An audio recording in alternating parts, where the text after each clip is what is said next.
This week our topic is ethics and culture.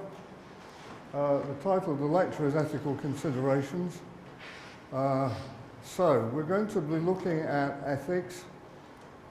This is the topic of a whole module next year.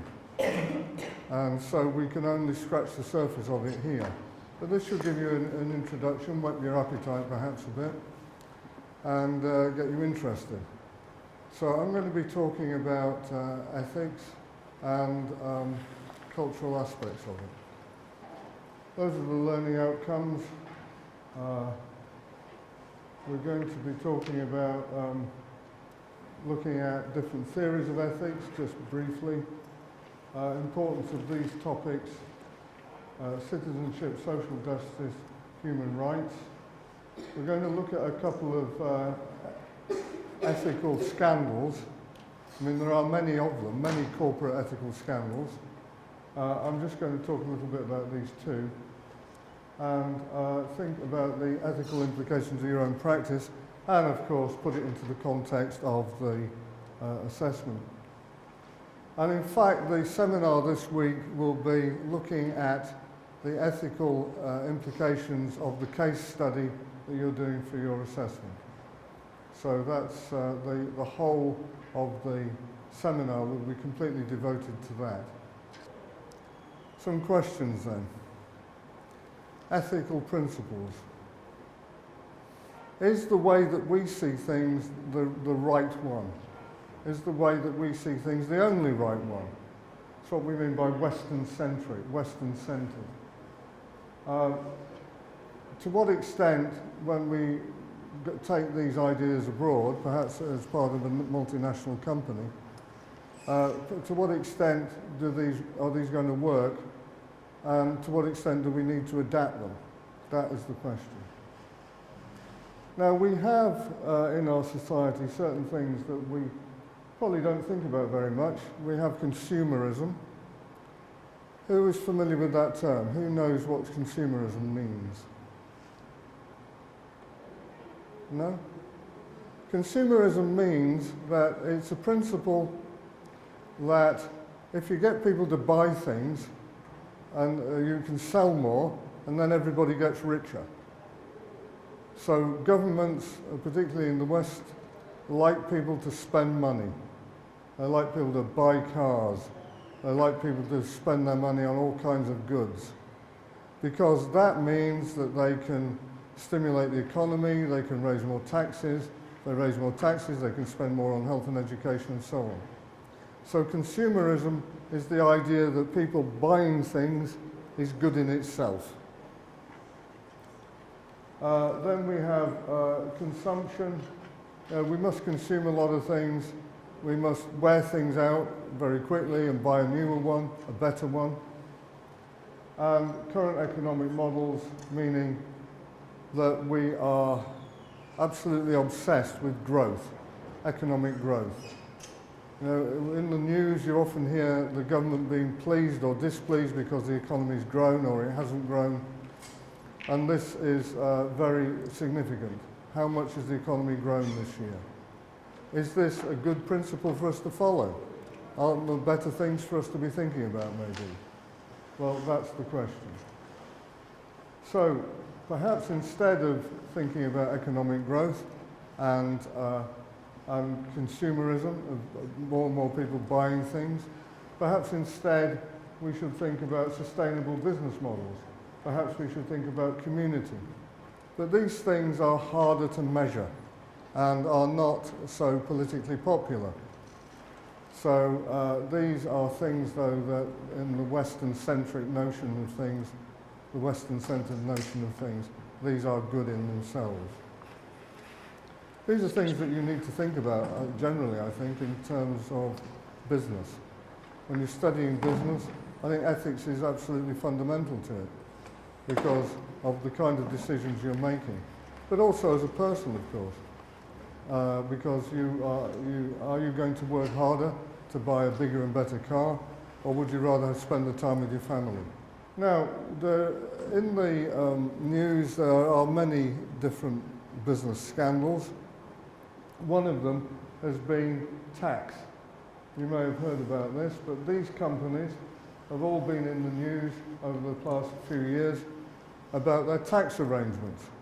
Because multinational companies can, to some extent, particularly if they're online businesses, like Amazon and eBay, they can move their profits around. So they can, on their accounts, they can show that the profits are made in a low tax country rather than in a high tax country. And this is something that's comparatively easy for them to do. It is, of course, in most people's eyes, unethical. And there have been a lot of criticism of them for it.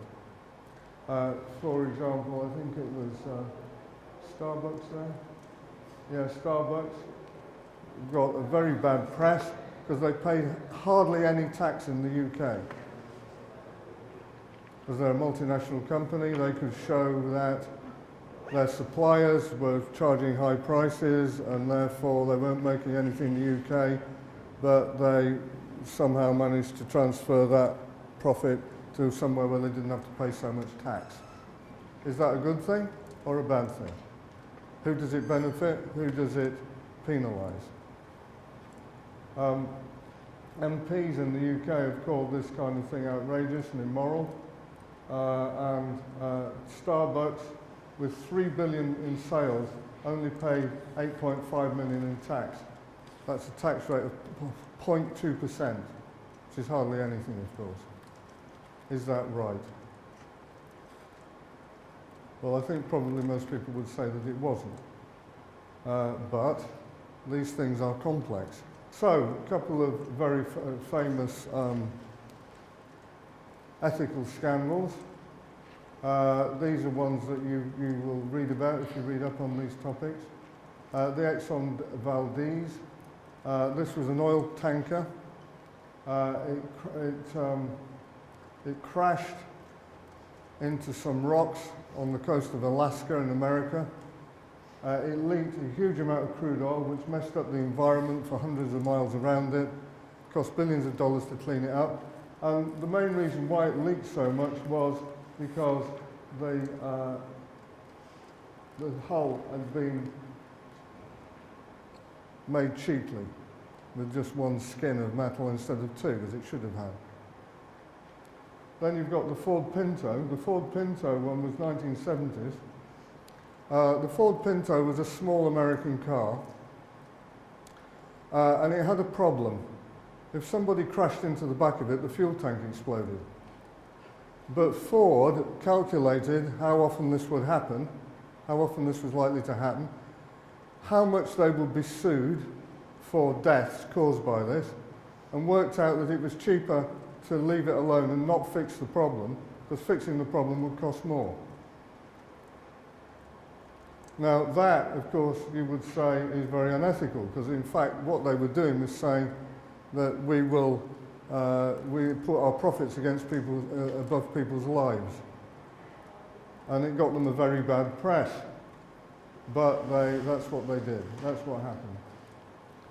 Nestle were selling baby milk that they knew that the consumers wouldn't be able to use safely.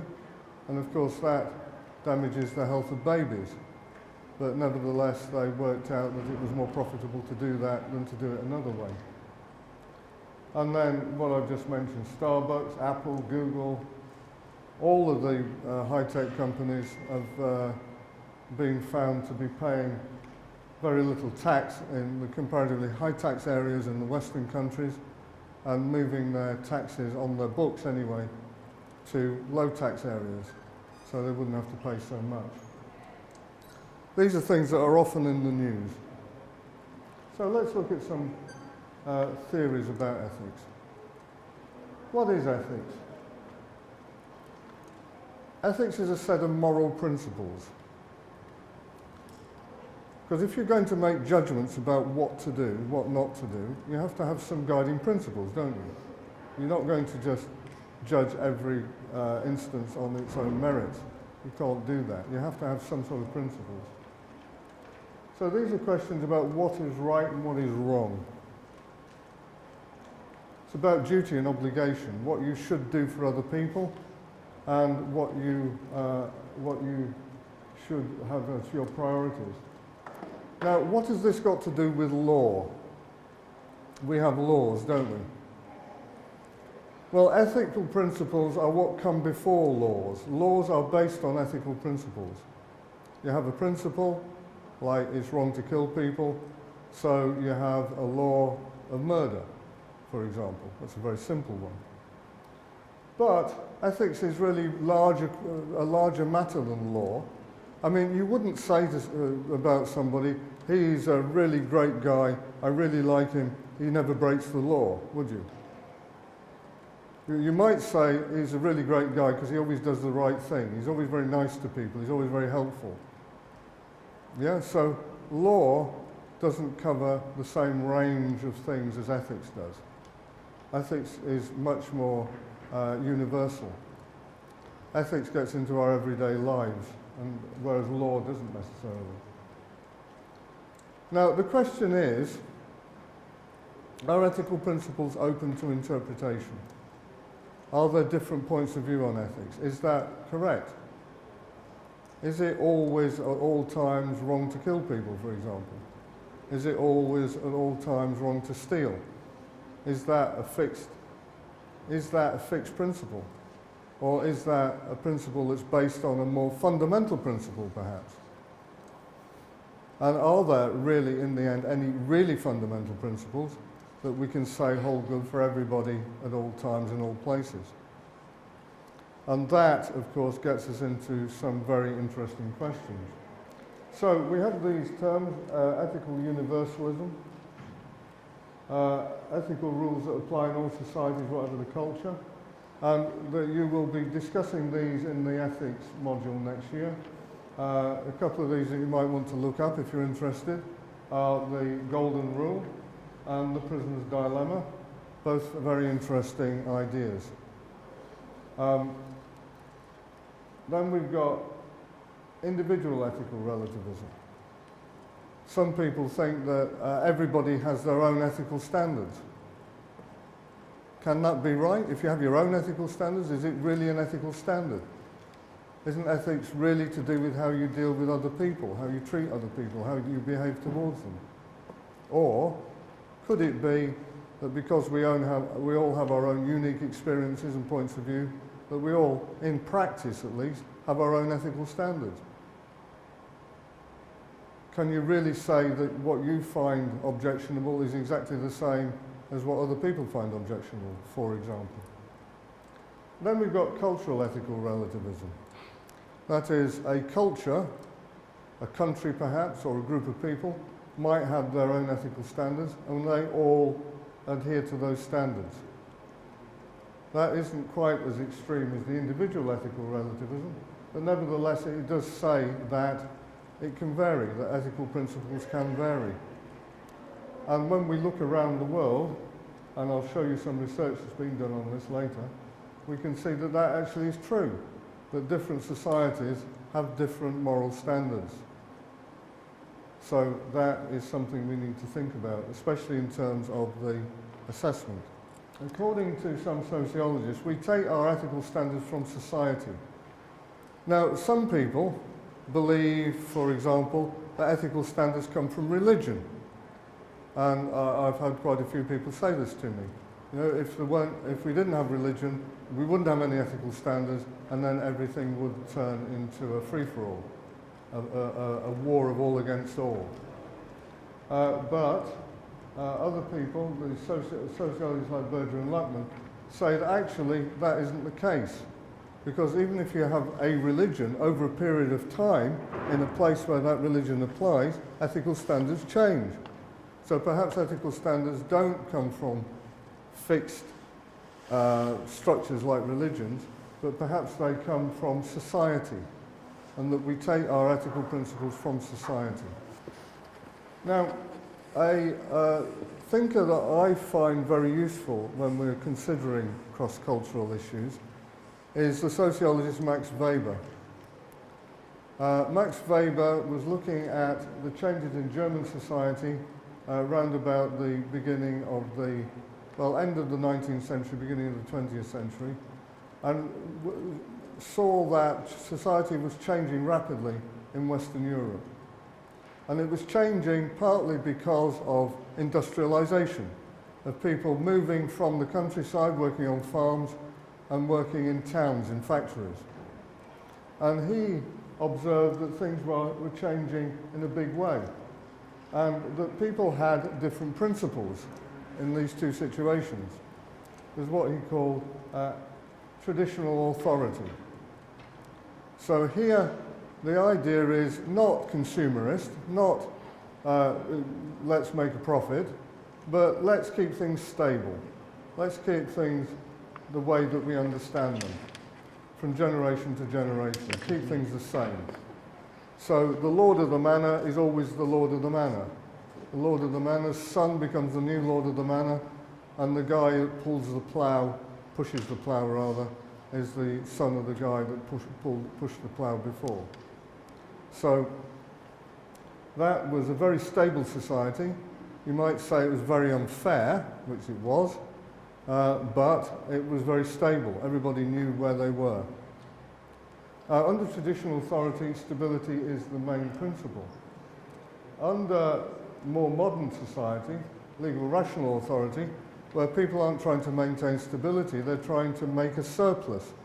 So we're trying to make a profit. We're trying to do things more efficiently and effectively. That means that we have more money to spend on things like health and education, so people live longer, understand more, and also people have more leisure time, to some extent anyway, to do what they want, to go on holidays, to get on an aeroplane and go to another part of the world where it's sunnier or where they can ski or whatever. So in legal rational authority, it's all about following the law and being as efficient as possible in order to make a profit. Now, those two views of things, the traditional and let's call this one the modern, are quite different, aren't they? Because, for example, if you want to appoint somebody for a job, if you have a cast of mind for traditional authority, you're probably going to appoint somebody that you know, that you feel that you can trust.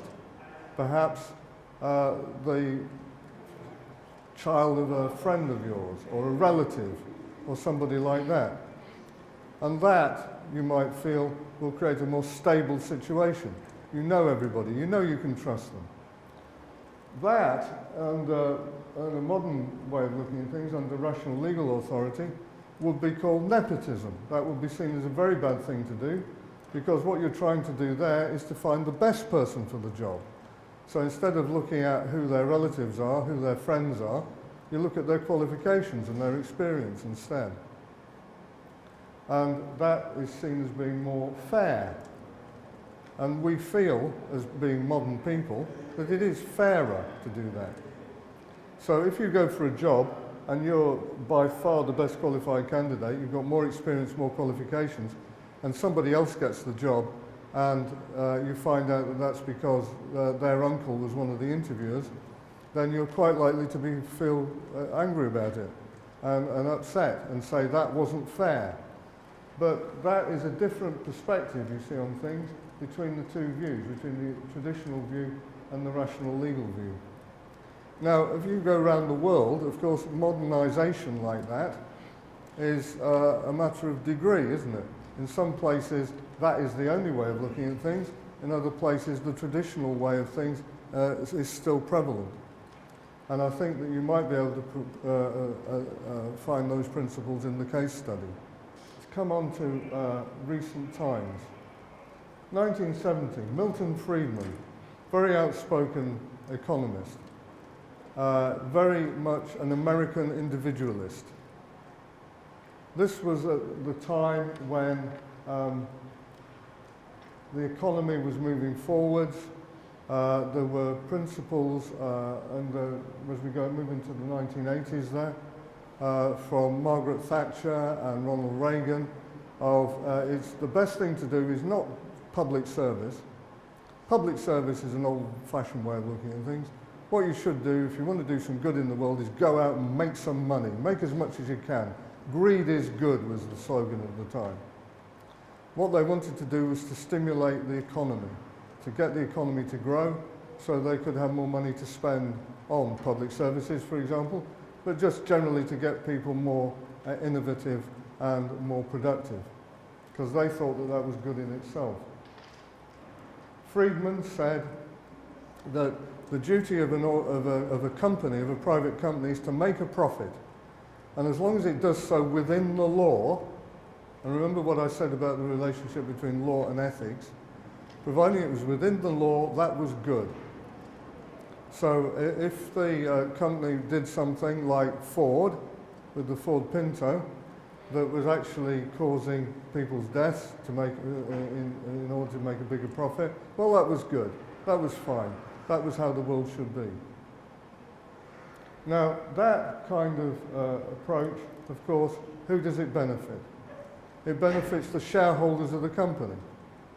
Now, you could argue, of course, that most shareholders of companies are things like pension funds and insurance funds, and those have a very wide membership.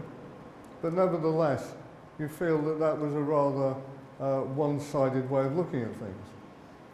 A little bit later, you get Edward Freeman comes along, and this is more moving into the 1990s now, when Freeman's ideas started to become popular. Freeman said that in a company there is more than one stakeholder. It isn't just the shareholders that have a stake in the company, but the rest of society does in some way or another. There are the suppliers, there are the employees, there is the government who taxes them, there are their neighbours, and so on. So Freeman talked about stakeholders. Instead of shareholders, shareholder value, he talked about stakeholder value. And of course, there is a certain sense in which what Freeman was recommending is a little bit faulty, isn't it? Because how do you feel about buying a Ford car knowing that what they did with the Ford Pinto? Surely, if it's like with your friend, just obeying the law isn't enough, is it? You want them to be better than that. Just obeying the law is not a very high standard to live up to, you might feel. You want your friends to behave to a much higher standard than that. And in fact, consumers generally want the providers of their goods and services to behave to a much higher standard than just not breaking the law. So stakeholder value started to become an interesting idea in the 1990s, and that led into something that we now call corporate social responsibility.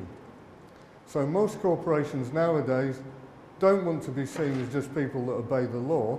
They want to be seen as socially responsible, people that give something to society as a whole, and not just to their shareholders. And you have lots of company statements to this effect. So, just to throw some technical terms out at you that you will be picking up next year, the deontological view of ethics is that this is a universal concept, and there is universal principles to it. Consequential views of it are relative. That is, the way that you look at things will depend a lot on your situation and your history. Now, looking at it from the point of view of an organisation, from within the organisation, these are useful ideas as well. Procedural justice. That means that you have procedures and they should be fair to everyone. They should be applied in the same way to everyone, and they should have fair outcomes. So procedural justice is important. I mean, procedural justice in your case would be that your exams are marked fairly, set and marked fairly, that the marks are checked, and that all the quality assurance procedures are followed to make sure that everything is fair in terms of your grades and qualifications. Then we have distributive justice, that is fairness of outcome. So instead of looking at the procedures, we're looking at what happens as a result. So that's distributive justice. And then we've got interactional justice, that is fairness in the way that decisions are presented. So fairness it's more of a perception of fairness. People want things to be seen to be fair. So those are useful ideas in connection with organisations. And again, you might want to draw on those in the assessment work.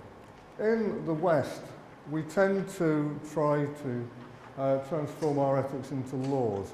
So when we were talking about diversity a couple of weeks ago, we said that there was a rise in the feeling that, for example, men and women should be treated the same.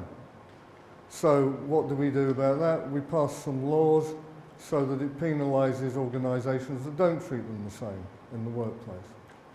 So we do try to transform ethics into laws. Then we have questions about corruption. Now, corruption in developing countries is harmful to their prospects. But let's just think about that for a moment in terms of what we said about Weber.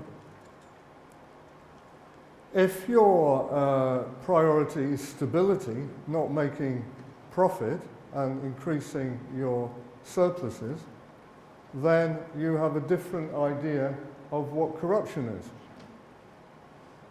I mean, if you say, okay, we'll give you a bribe.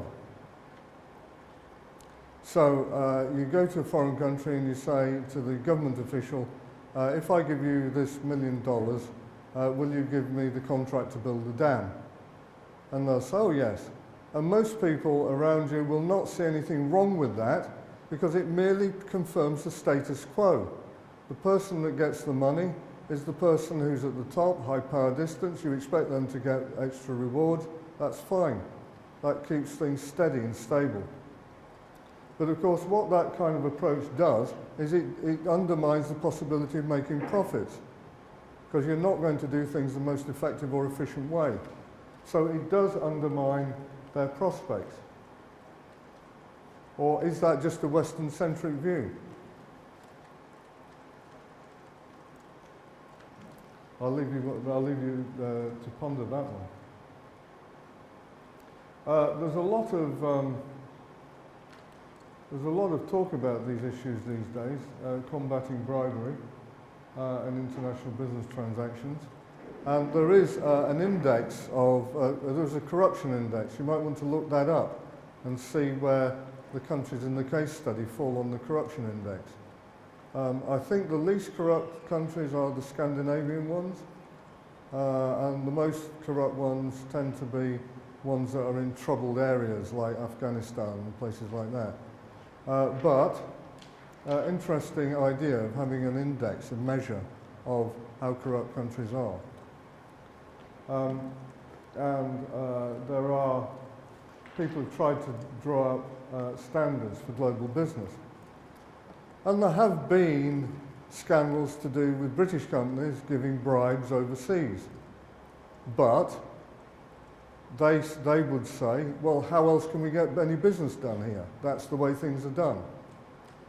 And then other people will say, well, you're just encouraging something bad to go on. So how do you balance those questions? How do you balance it? It's not an easy one.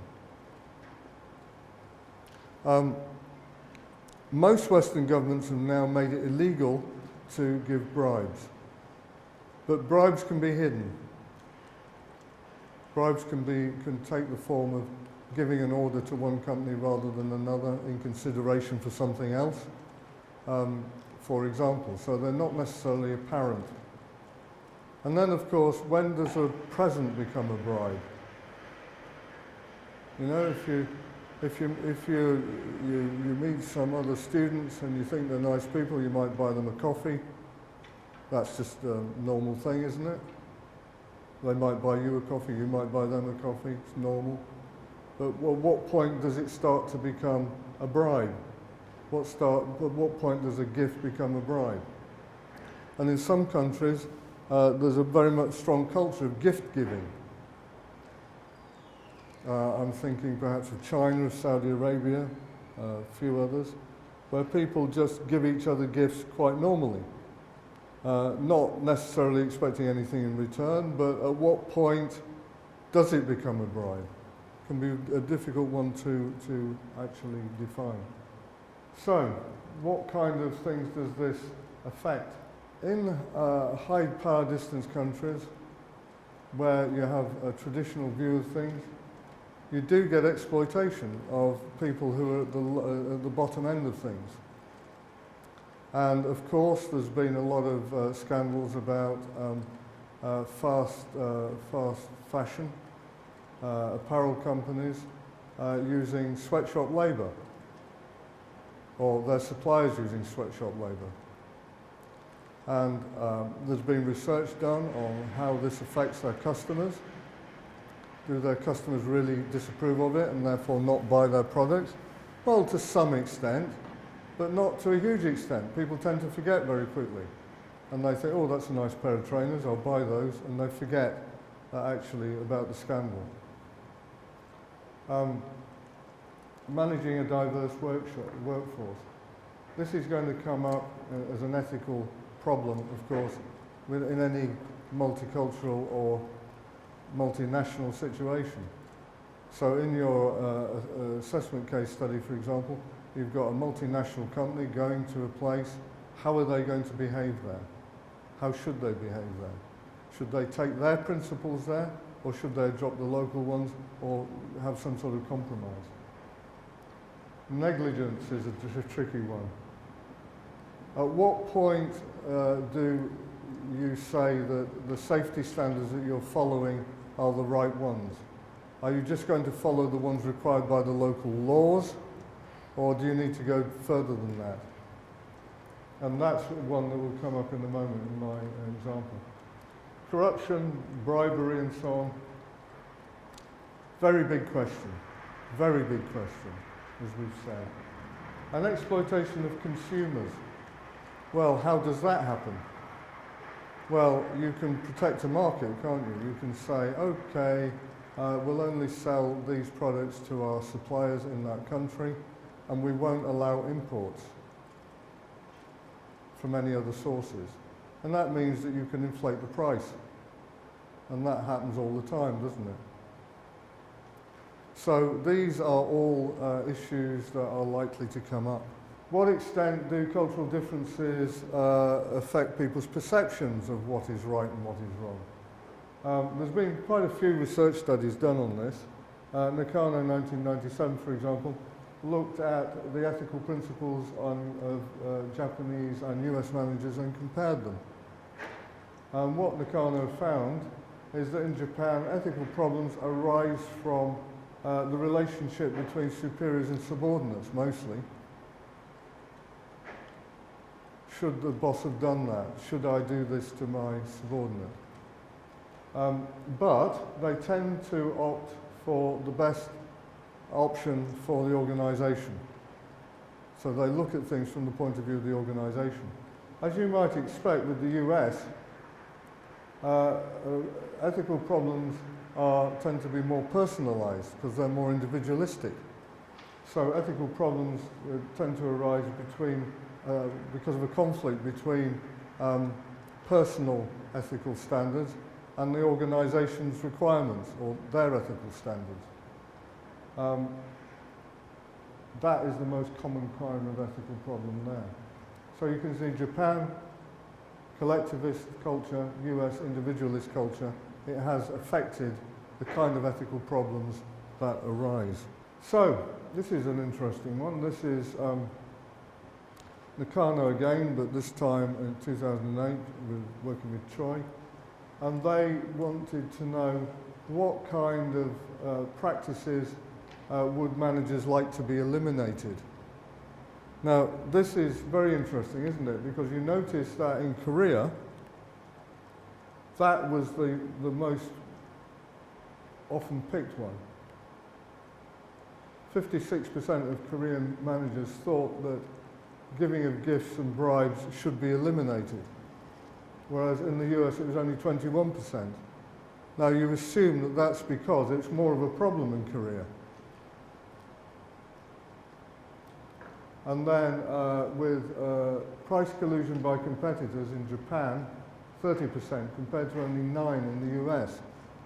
So collusion between people, you might expect there to be more of that in a collectivist culture and less of it where they generally want to be more competitive, to more compete with each other in the US. Whereas in the US they thought that cheating customers was a problem that they wanted to get rid of. In Japan and Korea, those aren't quite seen as being quite such a big problem. So interesting that those are perceived to be problems in those different places. And it does kind of reflect what you'd expect from the Hofstede dimensions, doesn't it? Let's look at two examples of corporate scandals. Just mentioned to you Union Carbide disaster, Bhopal in India, 1984, and the Deepwater Horizon disaster, Gulf of Mexico, off the United States in 2010. So with the Bhopal one, there was a chemical plant which was in the middle of a big town, city really, 500,000 people. They had a chemical plant. People were quite poor there, so the local officials really wanted that plant to be there. An American company, Union Carbide, set it up.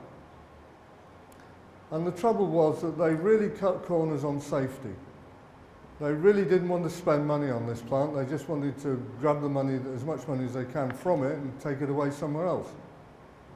So because they didn't do their safety methods very well, one night, in the middle of the night, 40 tons of a highly toxic gas escaped from the factory. It blew across a suburban area, an area where there were a lot of people living. The weather conditions weren't very good at the time, so the gas went down to the ground instead of blowing away into the air. There were, on that night, 138 people died, but the estimates for the total death toll vary.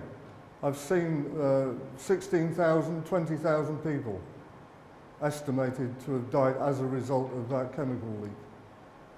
Because if they die after a time, it's difficult to say exactly what they died of, isn't it? But nevertheless, indications are that there were 15 to 20,000 people died as a result of this. Indian government started proceedings against the company in 1987. The American person in charge left the country and refused to go back and was never prosecuted. It caused respiratory disorders, so people dying of lung diseases, cancer hazard, reproductive hazard, led to miscarriages, deformed babies, affected fertility. So that was in 1987. I'm going to come back to that and compare it with the next one, which is in 2010, comparatively recently. This was BP, British Petroleum, British company. Well, British and Dutch, really. This was an oil spillage. And what happened was they had a drilling rig in the Gulf of Mexico off the coast of the United States. They didn't do their safety procedures properly because they were trying to save money. There was a gas explosion in the pipeline going into the ground, which caused a rupture, and then I think it was 50 billion barrels of oil leaked out into the ocean, which caused a huge environmental catastrophe. It killed all the sea life. It messed up all the beaches. It destroyed the livelihoods of the fishermen and also the local tourist industry. It put a lot of people out of work straight away, about 1,200 I think, that's a figure there. Yeah, 15 workers were killed, but that was a small part of it really, because of the bad effect that he had over a huge area of the Gulf of Mexico. But they said in their corporate social responsibility statement, wherever we go in the world, we try to create the idea of a local company becoming part of the communities in which we operate. Well, obviously, that was just hot air, wasn't it? They weren't really doing that at all. They were only saying that because they were expected to. Now, the American government were not happy about this. They prosecuted them. They got BP was really, basically, although they had to pay a huge amount in compensation, they didn't really suffer that much, did they? BP is still around, aren't they? They had to pay billions in compensation to the American government. So if you compare the two here, Bhopal, India, cyanide gas leak in 1984. In the end, the result of it was 8 men convicted of death by negligence. Of course, those people were locals, they weren't Americans, and they were sentenced to 2 years in prison plus a fine and then released on bail. And the company was fined £11,000 for causing the deaths of 20,000 people. But Deepwater Horizon off the coast of the United States, you can see it's a matter of weeks between when the accident happened and when the government start to take sanctions against the company. And lots of money being spent on it. Now these are two American companies, and you can, if you compare these two, I think it's quite shocking the way that the American company behaves in the United States and the way it behaves in India. And this tells us quite a lot about how multinational companies do behave, and perhaps tells us some things about how they should behave. This is an idea by somebody called Michael Thompson that says in any situation you should look at these three things. There may be a company there trying to do something, like in your case study, but there's also two other stakeholders in this. There's also the government who are involved, and what tends to happen is that the private company and the government get together, because they're big entities, they have a lot of power, and the government says you can do this, and the private company says yeah, we'll do that, and that will make you look good because it will increase your economy. But then the community gets left out, and it's the community that tends to suffer. Whereas if you can get all three working together from the beginning, you get a much better outcome for everyone. And that's something that Thompson goes into. He shows that having a selfish attitude by either of these two and leaving this one out actually doesn't do them any good in the end. And that it's much better to have all three stakeholders in any project involved. I think possibly a very useful part of this PowerPoint is the references at the end, because that gives you some things you can follow up on. So if you're looking at this topic, you might want to look at some of these books and papers, which should be useful for you.